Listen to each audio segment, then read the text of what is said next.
When it comes to grammar, we often don't really know what we're talking about. So let's start with what grammar is. Or rather, let's start with what grammar is not. So grammar is not spelling. Spelling is the way we write words correctly, ortografía in Spanish, and it's not punctuation. Punctuation is about commas, full stops, etc. Um, so that is definitely not grammar. We may define grammar as something that is made of the structures made by words and groups of words. An example of that can be this sentence, Lola estudia gramática.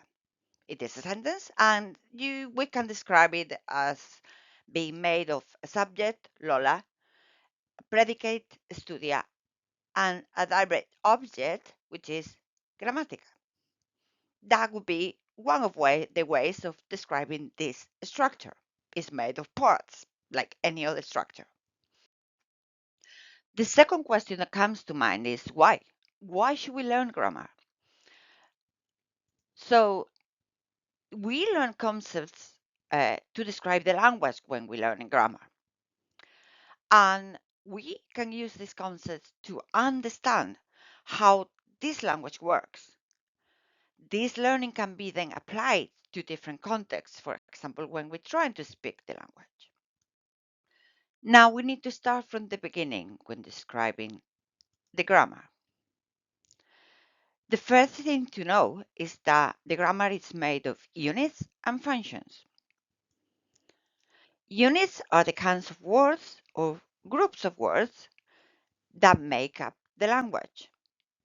And functions are the roles of these words or groups of words in sentences or in any other units within the grammar.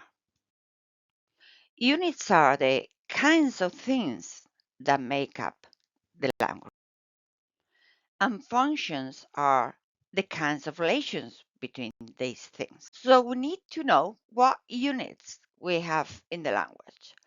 So let's start talking about units as single words. And in this case, we're talking about categorías. One categoría or kind of word is the noun. So nouns are the beings and things that make up reality, so to say. For example, a cat or a toaster, un gato o una tostadora. Verbs are a different kind of category, and these are the actions or facts that make up reality. So actions such as escribir or tostar, to write and to toast, and kind of facts such as ser or haber. And we have more categories. We have adjectives. These are the characteristics of nouns, such as inteligente or roja, clever or intelligent, and red. We also have adverbs. Adverbs are the circumstances in which verbs happen. Adverbs, they go with verbs, generally, such as inteligentemente, or bien, or ahora, or aquí. So we have units that are made of single words. We call these categorías, kinds of words. We also have units that are made of groups of words. Some of them are the ones that we call phrases. We can have noun phrases, frases nominales, and these are combinations of nouns and their modifiers. So, este gato inteligente, we have este, which is a modifier. We have gato, which is the noun, and inteligente, which is another modifier, the adjective. Same with esta tostadora roja. We also have adjective phrases, frases adjetivas. These are made of the adjectives and their modifiers. So, muy inteligente, inteligente is the adjective and is the main thing or main part of the phrase. And muy is a modifier. It's an adverb that modifies this adjective. You can see how adverbs can modify adjectives, and they can also modify verbs. There are all the kinds of phrases, but let's leave it at that for now. Let's go higher up into sentences. So sentences can contain phrases, but both of them are kinds of units made of groups of words. So when it comes to sentences, we have simple sentences, which basically are made of just one verb. They have one verb. Examples of these are este gato escribe, this cat writes, or un gato de verdad no escribe, a real cat does not write. We also have complex or composed sentences. And basically we can say they have several verbs. Examples, este gato sabe escribir bien, este gato que escribe no es un animal real, etc. Well, as you can see, we have several examples here with different levels of complexity. We have now some simple units. We can combine these units to make simple sentences. So, este gato inteligente escribe bien. We have the unit nominal phrase, este gato inteligente. And this nominal phrase is made of the gato, which is the nucleus, and este and inteligente, which are modifiers of gato. Gato is the main thing, is the thing that is the most important thing, because it's the thing that is doing, or in this case, the animal that is doing the action of the verb. The verb then is escribe. Escribe is the predicate and is a verb, as a unit is a verb.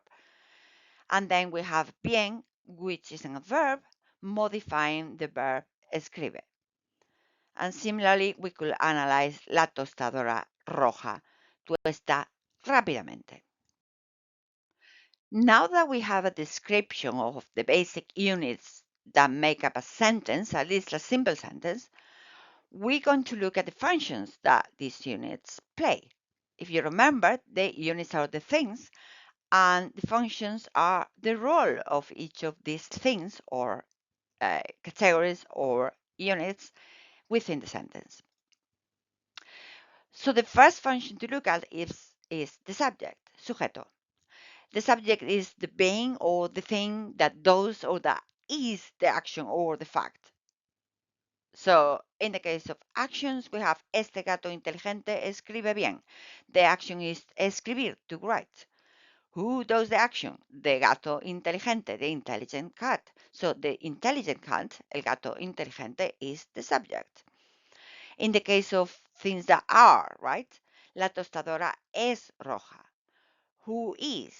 The tostadora, the toaster, sorry. La tostadora es roja. So the predicate is basically the action or the fact. By this action or this fact is done by the subject, right? So este gato inteligente escribe bien. The intelligent cat is doing the action of writing. And more functions.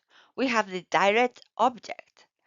The direct object, objeto directo, is the being or the thing that primarily receives the action of the verb.